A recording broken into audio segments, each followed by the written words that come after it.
Superar este momento, em que o mundo une esforços pelo bem de todos, em que estar distante das pessoas é a maior demonstração de amor, em que o cuidado nunca se fez tão necessário.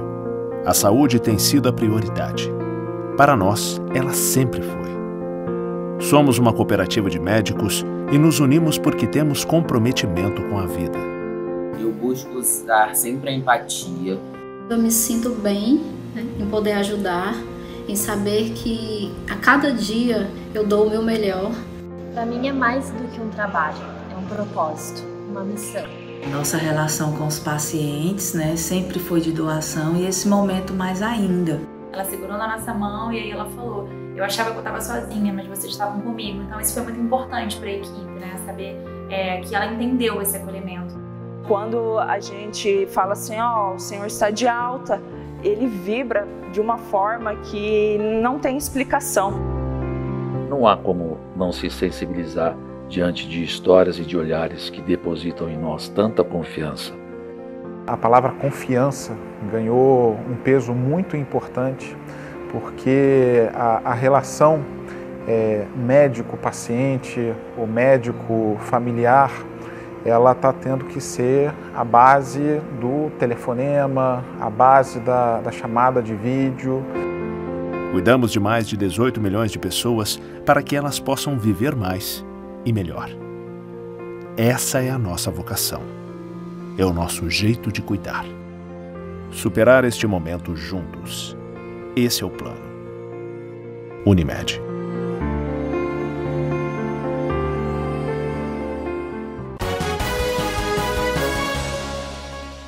Olá, quarta-feira, 19 de agosto. Confira os destaques desta edição.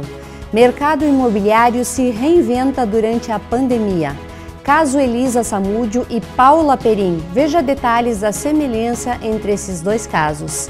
Governo libera atividades esportivas nas regiões com bandeira amarela e laranja. Essas e outras notícias você confere agora no Jornal da TV Erechim. E o governador do estado permitiu competições esportivas e treinos de atletas profissionais e amadores nos municípios localizados em regiões com bandeira amarela ou laranja. Conforme classificação do modelo de distanciamento controlado, nas competições esportivas em regiões com bandeira amarela e laranja, é permitida a presença de 50% de trabalhadores, sem participação do público. Desde que haja autorização do município, o evento pode ocorrer. Nos clubes sociais e esportivos situados em regiões de bandeira laranja, estão permitidos treinos coletivos de atletas profissionais e a presença de 25% dos trabalhadores, sempre sem público. O atendimento individualizado de atletas amadores fica restrito ao espaço mínimo de 16 metros quadrados por pessoa. A nota informativa da Secretaria de Saúde lista 42 recomendações que devem constar nos protocolos das competições esportivas. A reportagem do RS Agora gravou uma entrevista com Sônia Moura, mãe de Elisa Samúdio. Ela falou das semelhanças do assassinato da sua filha Elisa com o caso Paula Perim. A maior semelhança é a data do crime. No dia em que Paula foi morta, completava 10 anos da morte de Elisa. A polícia identificou o lugar em que Paula havia sido enterrado durante esta semana. Após 10 anos da morte de Elisa Samúdio, sua mãe Sônia Moura revivencia a morte da filha pelo caso da jovem Paula Chayenne Perim Portes e se manifesta sobre o ocorrido. As semelhanças dos dois casos são muitas, e no dia em que completou 10 anos da morte de Elisa, a jovem Paula foi assassinada e teve o corpo enterrado no interior de Soledade. A semelhança física da Elisa é muito parecida com a da Paula, né? Muito parecida mesmo, muito parecida. A diferença é só a idade, né? Que a Elisa tinha, quando foi morta, ela tinha acabado de completar 25 anos, né? E a Paula está com 18, né?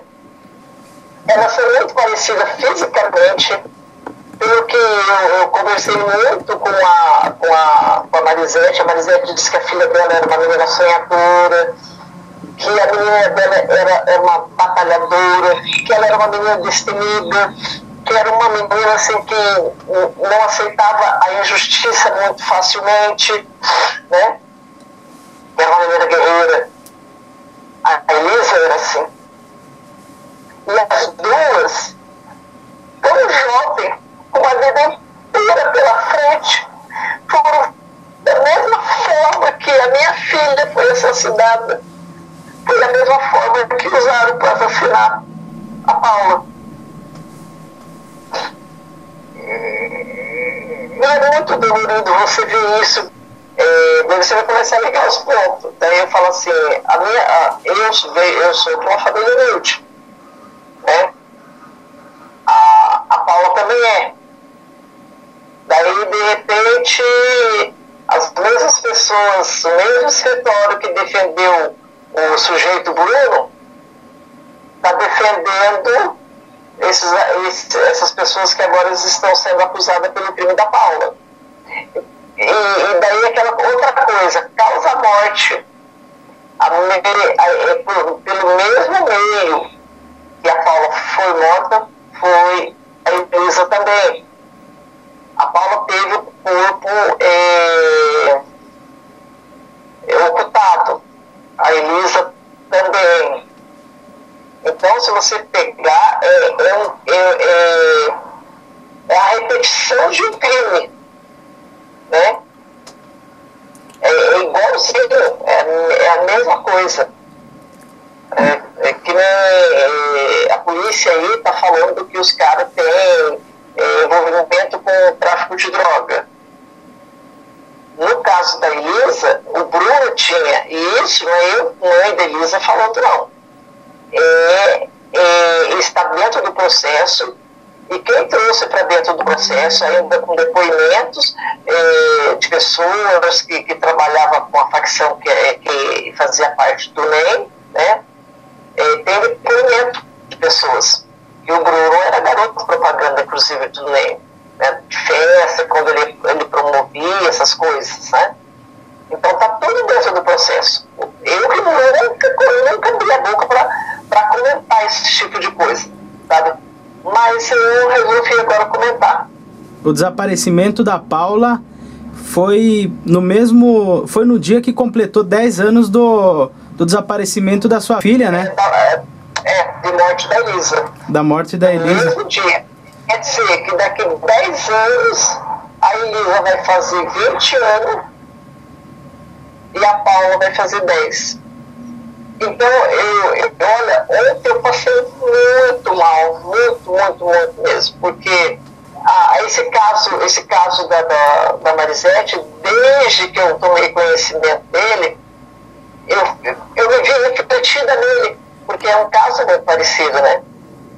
Então tudo, então ontem foi assim,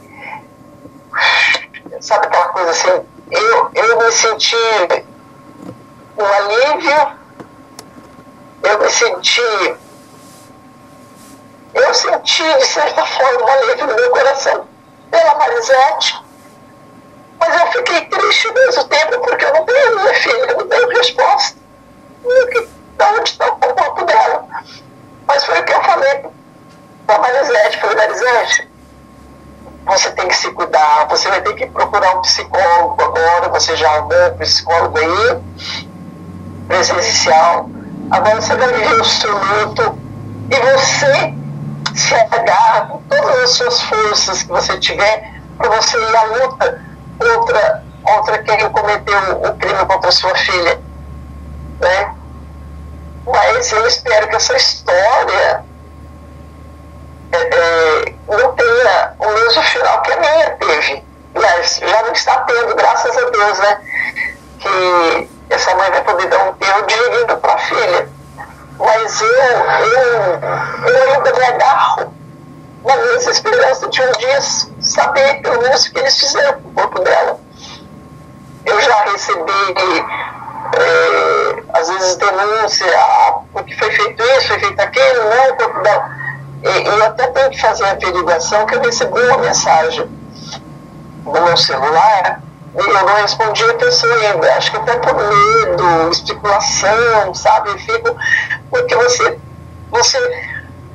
entrega toda uma esperança sua e daí de repente por lá e vem a frustração de novo, sabe? Então, com essas coisas que aconteceram com a Marisete, eu tive assim, um brilhante sentimento, mexeu muito comigo. Então eu tenho disso, mas eu não perco as minhas esperanças jamais, são 10 anos. Né? Eu falo para ele, eu falo para mim, eu falei assim, eu pergunto para mim, eu falei, por que não tem um telefonema anônimo que seja, fala assim, olha, o corpo dela se encontra em tal local, vai lá, entrega. Será que eles estão retendo esse corpo porque eles é um troféu para eles? Ou porque eles deram um filho que não existe mais corpo, não existe mais nada? Sabe, que eles deram um filho que não tem mais nada. Né? Que nem você vê aí a forma que os criminosos fazem de colocar em micro-ondas, sumir com... fica sem vestígio nenhum, ou mesmo de repente dentro de ácido, né, que também não sobra nada, e já se levantou essas duas possibilidades no caso da minha filha. É doloroso, viu? Porque você perder um filho já é muito doloroso. Agora, você perder um filho e não ter um enterro, você saber que está morto, mas você não sabe aonde estão os restos mortais, o corpo do que foi feito, é muito doloroso. Então eu fico pensando muitas vezes, eu falo assim, eu sei que a minha está morta. E me coloco no lugar dessas mães que têm seus filhos desaparecidos sem saber o que foi que aconteceu, sabe? Essa eterna busca que não acaba nunca para elas. Tem tantas mães que buscam os filhos há anos e anos e anos sem saber o que foi feito. E muitas vezes essas mães morrem sem saber o que foi feito dos seus filhos. Isso é lindo demais. Então eu gostaria de pedir encarecidamente aos nossos governantes que eles olhassem mais um pouco para a vítima, para a nossa justiça, e tratassem um pouquinho melhor os familiares das vítimas que estão aí e não são poucas. Né?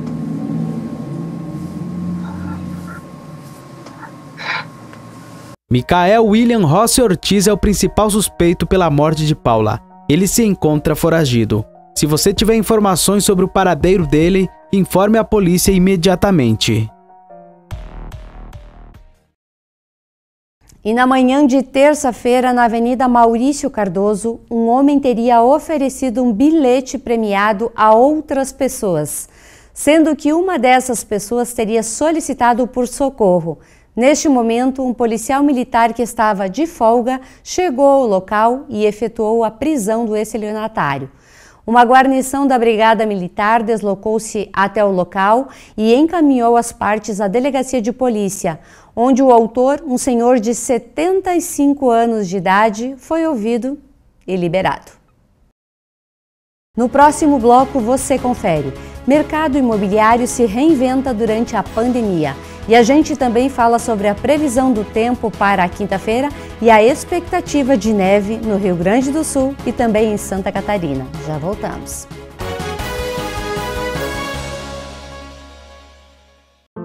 Superar este momento, em que o mundo une esforços pelo bem de todos, em que estar distante das pessoas é a maior demonstração de amor, em que o cuidado nunca se fez tão necessário. A saúde tem sido a prioridade. Para nós, ela sempre foi. Somos uma cooperativa de médicos e nos unimos porque temos comprometimento com a vida. Eu busco dar sempre a empatia. Eu me sinto bem, né, em poder ajudar, em saber que a cada dia eu dou o meu melhor. Para mim é mais do que um trabalho, é um propósito, uma missão. Nossa relação com os pacientes, né, sempre foi de doação e esse momento mais ainda. Ela segurou na nossa mão e aí ela falou, Eu achava que eu estava sozinha, mas vocês estavam comigo. Então isso foi muito importante para a equipe, né? Saber que ela entendeu esse acolhimento. Quando a gente fala assim, ó, o senhor está de alta, ele vibra de uma forma que não tem explicação. Não há como não se sensibilizar diante de histórias e de olhares que depositam em nós tanta confiança.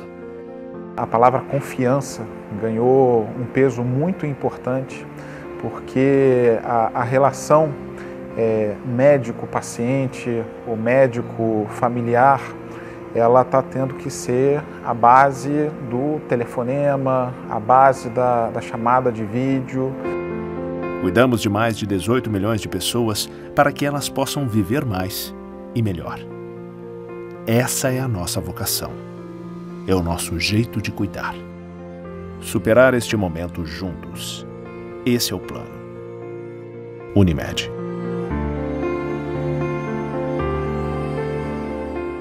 No Master, o inverno tem sabor que nos une. Ofertas quentinhas para toda a família.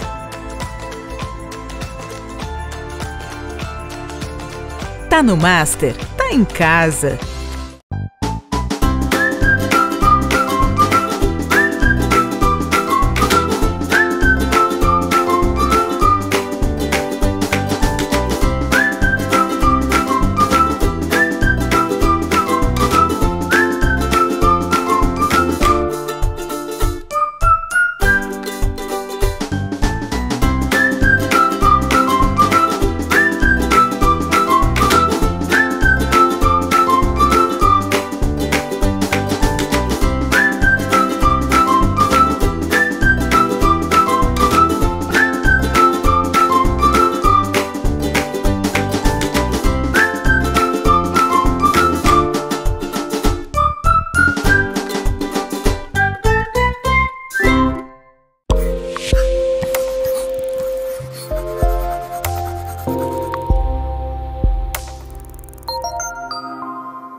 O Atlântico intensifica os trabalhos visando a estreia na Liga Nacional de Futsal. O objetivo é estar preparado para voltar a competir. Após quase 5 meses de parada em função da pandemia da Covid-19, para recuperar o tempo parado, muito trabalho e para os goleiros uma dose extra de treinos específicos que visam melhorar a condição técnica e deixá-los preparados para as mais diversas situações de jogos. Quem orienta os trabalhos específicos 3 vezes por semana é o preparador de goleiro Gustavo Verlang.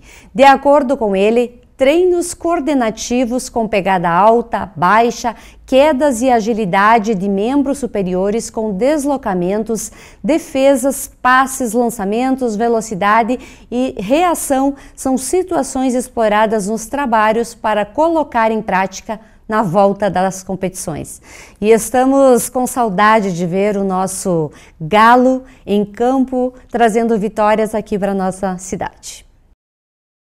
Durante a pandemia do novo coronavírus, todos os setores foram afetados. Uns mais e outros aproveitaram a oportunidade e se reinventaram. O setor imobiliário enfrentou grandes mudanças em virtude do poder econômico estar retraído. Mas com a oferta do governo federal em oferecer diversas linhas de crédito, está sendo possível realizar negócios com facilidades e preços reduzidos. Nós recebemos aqui no estúdio da TV Erechim o Augusto Schmidt, da imobiliária Casa 10, para a gente conversar um pouquinho sobre este mercado imobiliário neste momento de pandemia. Muitas pessoas estão aproveitando essa crise econômica para fazer investimentos, outras estão segurando seu dinheiro, mas agora a gente vai descobrir se é importante fazer investimentos. Augusto, a crise chegou, as pessoas de primeiro instante se assustaram, recuaram, mas agora elas já estão voltando a circular, a fazer o dinheiro se movimentar, a olhar imóveis, a comprar a tão esperada casa própria. Na imobiliária, como tem sido tudo isso?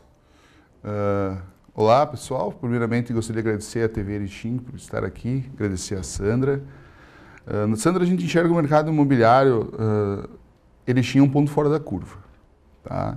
Erechim é diferente das outras cidades, né? Então, o que acontece? Como a gente enxerga? A gente tem hoje muita gente fala que o mercado imobiliário está parado. De modo geral, a economia está tentando, né, reacionar a engrenagem, né? Então, o mercado imobiliário não é diferente, né? Só que a gente vê um contraponto muito interessante aqui em Erechim. Eu acho que as construtoras não estavam preparadas com produtos para ofertar nesse momento em que o juro imobiliário se torna o menor, né? Nos últimos 15 anos é o menor juro imobiliário. Então, mas mesmo assim, o mercado imobiliário, respondendo agora a tua pergunta, o mercado imobiliário em Erechim, só para ter um exemplo, teve uma consultora que fez um lançamento recente de 64 unidades, onde foi comercializado 38 unidades em 25 dias. Então, isso explica bastante como vai o mercado imobiliário, né? Muito. A baixa da Selic também ajuda a sair o investidor da renda fixa e botar o dinheiro no mercado. Isso é uma estratégia, né? Verdade. Estratégia do governo. Então, eu enxergo o mercado de Erechim ainda promissor, nesse momento pandêmico e espero também no pós-pandêmico. Né? A Imobiliária Casa 10 tem 2 anos em Erechim. Nós não tínhamos visto ainda, num lançamento imobiliário, ter uma venda tão rápida, né, aqui em Erechim. Já tinha acompanhado isso em Passo Fundo, já tinha acompanhado isso em Chapecó, mas aqui em Erechim não. Então, para mim, foi uma grande surpresa. Inclusive, a nossa imobiliária vendeu várias unidades, tá? Dessas vendidas ali, nós vendemos praticamente 50% das unidades. Né? São imóveis na planta, são imóveis que são financiados por um banco, né? Um banco público, e isso ajudou a ser o tomador de decisão nesse momento. E investir em imóveis, algumas pessoas dizem, eu tenho dinheiro, mas vou investir na praia. Mas investir em imóveis em Erechim ainda é negócio, ainda dá um bom resultado, a não ser a casa própria, é claro. Aí a gente chega num momento dessa questão de investimento de imóveis, aí tu tem que comprar bem, a gente sempre diz isso. Sim. Esse empreendimento, para ter uma ideia, que foi lançado, teve uma média de 50 a 50. 50% investidor, 50% pessoas que pretendem morar nesse imóvel, né? E o que a gente nota? O investidor está em busca do menor preço, né? Mas hoje a gente entende que o mercado de Erechim ele não oferece o menor preço. Né? É verdade.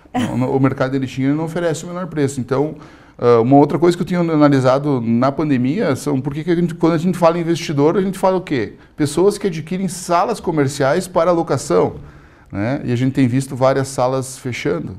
Ou eu tenho acompanhado alguns lojistas, meus amigos, que me tornaram amigos nesses 2 anos, que estão fechando as portas. Né? O investidor investia muito em escritório, as pessoas estão migrando para o home office. Né? A pandemia antecipou isso. Tu pode ver empresas que tinham uma estrutura, várias salas num prédio, estão enxugando, estão diminuindo, porque hoje você consegue...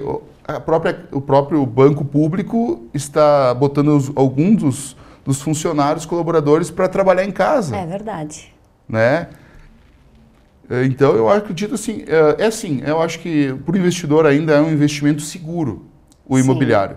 Mas agora, te dizer que é um investimento rentável, aí eu estaria cometendo uma afirmação um tanto quanto falha. Tá? Augusto, inovação, esse é um momento que as pessoas se reinventaram. A gente estava falando agora de algumas empresas home office, as imobiliárias tendem a fazer esse atendimento somente dessa forma, tudo online, a não ser as visitas, claro, para conhecer o imóvel, mas apresentar toda a estrutura do imóvel, falar do imóvel totalmente online? Sim, as imobiliárias eu vejo que grande parte das imobiliárias estão migrando para isso, principalmente as imobiliárias mais novas, né? Sim. Porque as imobiliárias que têm há muito tempo na cidade, então ela já tem um perfil um pouco diferente de trabalhar. Então já tem uma rede de clientes certa, o cliente é um pouco mais fiel, né? Sim. Então, mas hoje a tecnologia, ela veio a pandemia acelerou o processo tecnológico de tu mostrar um imóvel através de um WhatsApp. Fazer um vídeo de um WhatsApp para falar com o cliente. Hoje o cliente está na palma da tua mão. Ele não vai mais até a tua imobiliária. Então, eu acho que a tendência das imobiliárias é diminuir até o espaço físico, né, para ter esse atendimento mais online. É o que nós, da Casa 10 Imóveis, temos tentado fazer, né, trabalhado, a gente pretende até o final do ano que vem trabalhar 100% online. Mas vamos ter o espaço físico para reuniões, para atendimento de cliente. Mas existem outras tecnologias que vêm surgindo no mercado que vêm auxiliando, né? Auxiliando o consumidor. E o mais incrível que possa parecer, nós vendemos um imóvel semana retrasada através de um vídeo. Né? A gente fez um vídeo para o cliente do imóvel, ele foi, fechou a negociação, o cliente não é daqui, não pôde vir por causa da preocupação da pandemia, grupo de risco, mas ele acabou fechando a negociação conosco, foi enviado os contratos, ele assinou o contrato de modo digital. Sim. Tá? Ele assinou online o contrato. E tem validade isso, né? Então a gente vê que a tecnologia ela antecipou uma coisa que poderia acontecer daqui a 5 anos, por exemplo, numa cidade que nem Erechim. Ela está acontecendo agora. Muito rápido, Muito né? rápido. Casa ou apartamento? O que é a maior procura hoje? E os casais que começam a fazer família, o que eles preferem? Apartamentos pequenos ou já pensam no futuro, quando vão ter filhos, um apartamento um pouco maior? Tá. Uma coisa que a gente tem que ser observada é assim, nesse momento, agora que o mercado imobiliário vive, a gente pega outros centros, tá? Vou fazer só uma correlação aqui. Sim. A gente pega outros centros, por exemplo, cidades capitais, cidades maiores. Estão acontecendo a diminuição do escritório e o aumento da casa. Então, uma procura por um imóvel maior e a procura por um escritório menor ou por escritório nenhum. Sim. Então, o imóvel se tornar teu próprio home office. Em Erechim, esse empreendimento foi lançado, por exemplo, são apartamentos de até 70 metros quadrados. 3 dormitórios, 70 metros quadrados. A gente sabe que hoje é um apartamento compacto. Então ele tem que ser muito bem distribuído. Sim. Então a gente vê que não, teve a compra pelo imóvel menor, certo? Mas qual que é o desenvolvimento que a gente está acompanhando nessa relação de casais, né? Sim. Antigamente a gente via famílias muito grandes, né, Sandra? Então tinha 5, 6 filhos e aí hoje a gente vê uma diminuição nisso, né? A gente vê uma diminuição até a questão de casais com um filho. Ou casais sem nenhum filho. Apenas o cachorro. Apenas o cachorro, perfeito. Então a gente vê o acesso pet, eu acho que os condomínios, de forma geral, têm que se adaptarem. Hoje as pessoas ligam na imobiliária ou mandam um direct lá via Instagram ou Facebook e eles perguntam se aceita pet. Né? Hoje tem uma lei que garante aceitar pet no condomínio, né? Então hoje não tem como tu não aceitar mais pet, né? As famílias elas vão ser menores e, consequentemente, os imóveis se tornam menores. Com certeza. Uma outra coisa que tu me perguntaste agora sobre casa ou apartamento.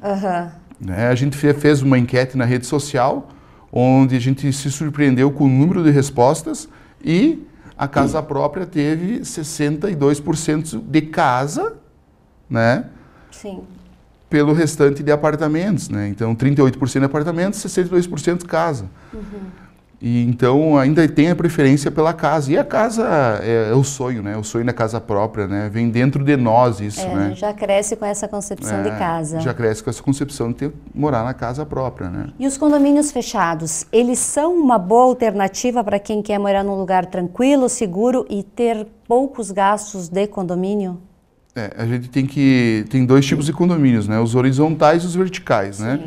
Hoje, os prédios, eles não oferecem uma área de condomínio completa aqui em Erechim, né? É uma falha que já acontece em cidades bem próximas a nós, mas hoje ele não oferece uma quadra de futebol, uma piscina aquecida, uma academia própria dentro do prédio, até um espaço pet, um playground.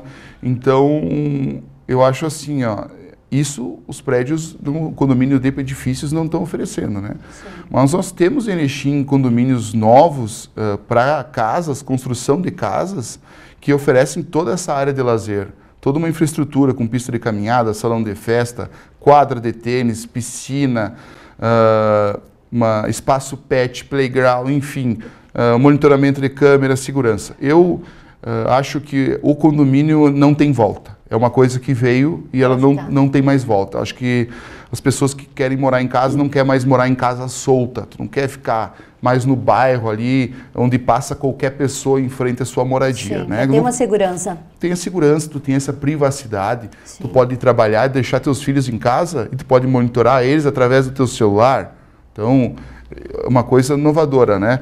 O grande X da questão é o seguinte, Erechim hoje não oferece condomínios localizados central. É impossível. É difícil mesmo. É impossível, pelo tamanho da área que precisa e pelo valor que teria que ser pedido pelo empreendimento desses, né? Então, as pessoas ainda não acordaram que o condomínio não vai ser mais na porta do supermercado. Tu vai ter que fazer, tu vai demorar 15 minutos para chegar em casa, né? Tu vai ter que morar num bairro, num condomínio fechado, mas distante 7 quilômetros do centro. Nós já temos status de cidade grande. Já temos status de cidade grande, né? A cidade é muito espalhada, né? Ela ficou muito presa no plano diretor construtivo e ela acabou se espalhando. A cidade hoje, Erechim, é uma cidade esparramada. Pô, tu vai em bairros lá, Novo Atlântico, Liberdade, sabe? É um do lado do outro e tem gente que, esses dias eu conversei com uma pessoa e disse, nem sabia que tinha isso em Erechim. Então a gente fica muito perto, focado no centro, né? É verdade. Né? Só que se a gente analisar, 7 quilômetros ou 15 minutos é muito próximo. De carro é um pulinho, né? De carro é um pulinho. Né? Ainda falta uma estrutura, de repente, transporte público para um colaborador, um prestador de serviço dentro da tua casa. Pode ser. Né? Mas eu acredito que as empresas também vão se adaptar, que o transporte público vai se adaptar, esperamos, né? E que eles vão observar esse crescimento de Erechim.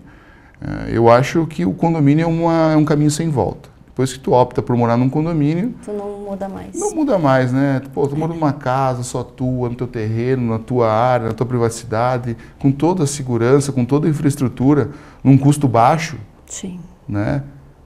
Mas eu tenho que ir até o centro fazer as compras. Tu vai ter que se programar um pouco melhor. Mas hoje a gente já vai uma vez por semana no mercado. A gente já vai uma vez por semana. Ao contrário lá de casa, todo dia tem que ir no mercado, né? Não, tô brincando. Augusto, para as pessoas conhecerem um pouquinho melhor dessa nova forma de trabalhar que vocês têm, como é que elas fazem para conhecer esse trabalho? Elas podem conhecer o nosso trabalho através das nossas redes sociais, né? A Casa 10 Imóveis está no Instagram, no Facebook, no YouTube, tá? E a gente tem um conteúdo bem legal, as pessoas podem mandar um direct para a gente, né? Então a gente tem mais esse atendimento. Só para ter uma métrica, 90% dos imóveis vendidos hoje pela Casa 10 Imóveis são feitos online. A gente vem através da rede social. A gente tem o telefone fixo na imobiliária, mas esse telefone fixo ele não representa a venda. Então as pessoas vêm através da rede social. É verdade. Né? Então eu acho que não só a Casa 10, como também eu acho que as outras empresas têm que ter esse entendimento de mudança do mercado se tornar um mercado digital. Né? O teu cliente está no teu telefone, tu não precisa bater na porta dele hoje. Né? Ele está aqui, está mais próximo do que tu imagina. E o acesso é muito rápido, né? A gente consegue todas as informações em segundos. Perfeito, e é instantâneo, né, Sandra? É verdade. Né? Obrigada, Augusto, por essas informações. O nosso tempo é curto, por isso que a gente para por aqui. Obrigada. Imagina, eu agradeço. E a todos vocês que nos acompanham, Erechim permanece na bandeira laranja, mas é necessário manter ativas medidas de higiene e segurança, conforme explica Jackson Arpini. Para conhecimento da população, nós informamos que nas últimas 6 avaliações por parte do Governo do Estado, através do modelo de distanciamento controlado, a região 16, no qual nós pertencemos, recebeu a indicação de bandeira vermelha, o que significa, segundo a metodologia, alto risco. Nessas 6 oportunidades, as lideranças locais e regionais apresentaram um pedido de reconsideração que foi acolhido em 5 ocasiões. Na última semana, recebemos essa indicação, fizemos uma boa defesa com relação aos nossos indicadores, os nossos gráficos, nossos argumentos e conseguimos reverter a situação para a bandeira laranja, que nesta sistemática significa médio risco. Nesse momento que estamos atravessando uma epidemia e que percebemos mediante os nossos indicadores que há uma evolução no número de internações, tanto a nível de UTI como a nível de leitos clínicos, é fundamental a participação do conjunto da sociedade na adoção das medidas preconizadas de prevenção. Nós só vamos conseguir permanecer, segundo este modelo aplicado pelo Estado, na bandeira laranja, a partir do momento em que todos os atores envolvidos, gestores, profissionais de saúde, autoridades de saúde, lideranças de entidades empresariais, comerciais, esportivas e religiosas e o conjunto da sociedade adotarem em conjunto as medidas preconizadas para que possamos ter indicadores favoráveis que nos permitam, mediante o comitê de crise, sustentar a posição que a nossa região está na coloração laranja, o que significa dizer médio risco. E a quarta-feira o tempo amanheceu fechado, chuva em alguns momentos do dia e aquela previsão intensa de frio deve se confirmar aí no começo da noite, na madrugada, no início da manhã de quinta-feira. Vamos falar agora um pouquinho sobre o tempo na quinta-feira? Na quinta pela manhã, uma mínima de 2 graus, a máxima de 9, a média do dia não deve passar de 6 graus, a umidade do ar 73%, ventos 18 km por hora e a gente não tem previsão de chuva aí para quinta-feira. Porém, pelo que a gente já percebe, uma mudança radical na temperatura para quem estava na semana passada com temperaturas em torno de 25, 26 graus, amanhã a máxima não passar de 6, é bastante mudança no tempo. Então, se você for sair de casa, lembre-se de se agasalhar direitinho, porque o frio vai ser intenso. E agora a gente exibe para vocês um vídeo que fala justamente sobre essa onda de frio que está programada para chegar no Rio Grande do Sul e também em Santa Catarina a partir de quinta-feira e perdurar aí até o final de semana. Então, fique atento às informações. A Metsul, que é um instituto de meteorologia, está emitindo um alerta de uma enorme massa polar que está se deslocando no sul do continente, na América do Sul.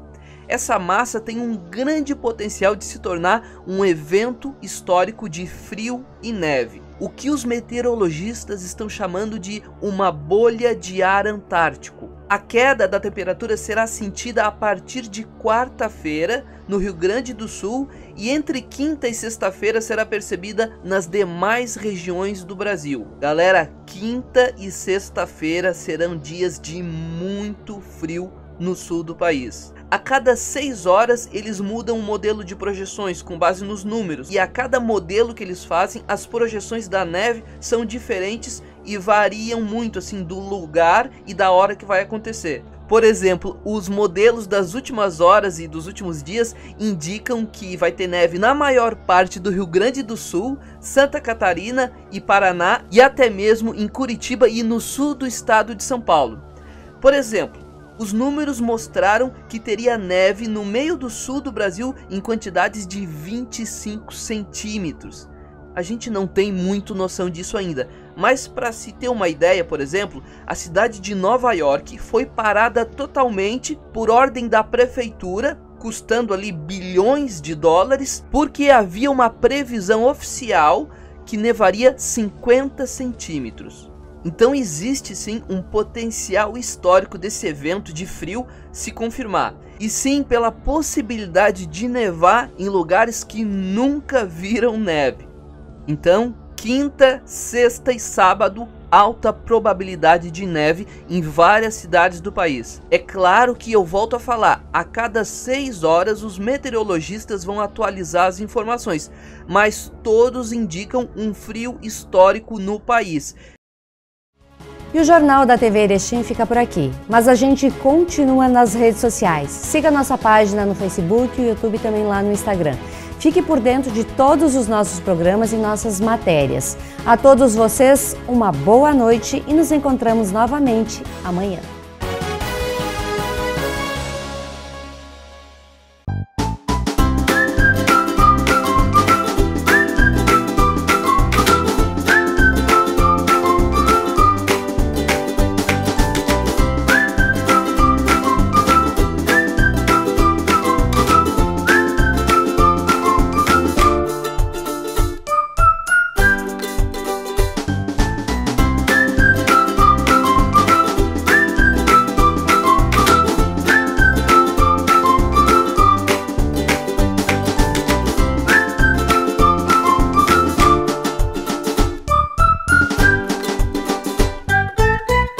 No Master, o inverno tem sabor que nos une. Ofertas quentinhas para toda a família.